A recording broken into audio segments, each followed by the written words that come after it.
রেফারিকে কেন তেড়ে মারতে গিয়েছিলেন লিওনেল মেসি? ঠিক কি এমন ঘটেছিল মাঠে তখন? লিওনেল মেসি রোমেরোর জাদুকরী গোল পিছিয়ে থেকেও মিশরকে কাঁপিয়ে দিল আর্জেন্টিনা। বিস্তারিত জানতে ভিডিওটি না টেনে সম্পূর্ণ দেখার অনুরোধ রইল। কি এমন মাঠে ঘটেছিল তখন? বিস্তারিত জানতে ভিডিওটি না টেনে সম্পূর্ণ দেখার অনুরোধ রইল।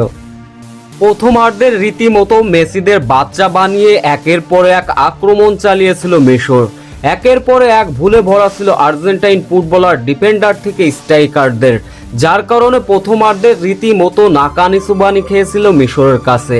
বয়স যখন 15 মিনিট তখন ঠিক গোল হজম করতে হয়েছিল আর্জেন্টিনার। এরপরে অবশ্য গোল দেওয়ার সুযোগ অবশ্য ছিল লিওনেল মেসিদের। ডিবক্সের ভিতর আর্জেন্টাইন এক ফুটবলারকে ছুতে না ছুতে পড়ে গিয়ে প্লান্টি পেয়ে গিয়েছিল আর্জেন্টিনা। বিশ্বকাপে দ্বিতীয়বারের মতো অবশ্য প্লান্টি মিস করলেন লিওনেল মেসি। লিওনেল মেসির প্লান্টি মিস করায় রীতিমতো ভেঙে পড়েছিল আর্জেন্টিনা। প্রথমার্ধে একের পর এক দাপট দেখানো মিশর রীতিমতো আর্জেন্টিনাকে কাঁপিয়ে দিয়েছিল। অন্য প্রান্তে ভুলে ভরা ছিল আর্জেন্টিনার প্রথম আর্ধ। দ্বিতীয় অর্ধে সে আবারও আক্রমণ চালিয়েছিল অবশ্য মিশর।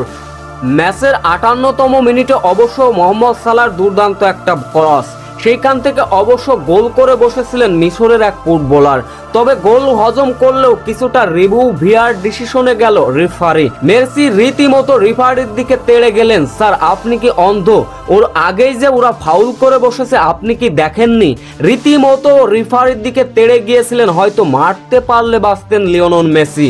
মেসি থ্রেট খেয়ে রীতিমতো ভিআর ডিসিশনে গেলেন মাঠে থাকা রেফারি।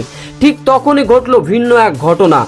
সত্যি গোল হজম করার আগে আর্জেন্টাইন এক ফুটবলারকে ধাক্কা মেরে ফেলে দিয়েছিলেন মিশরের ফুটবলার। গোল উৎসবে মাতার পরে রীতিমতো হতাশায় রূপ নিল মিশরের পুরো ডাগ আউট। লিওনেল মেসির কল্যাণে কোনো রকম বেঁচে গিয়েছিল আর্জেন্টিনা।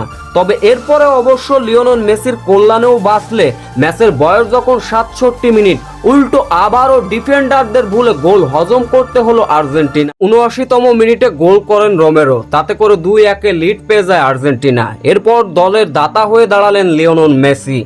ম্যাচের বয়স যখন 83 মিনিট তখনই লিওনেল মেসির জাদুকরী গোল, তাতে করে সমতায় ফিরেছিল আর্জেন্টিনা। অতিরিক্ত মিনিটে ফার্নান্ডেসের অসাধারণ গোল, তাতে করে পিছিয়ে থেকে মিশরকে রীতিমতো কাঁপিয়ে দিয়েছিল আর্জেন্টিনা।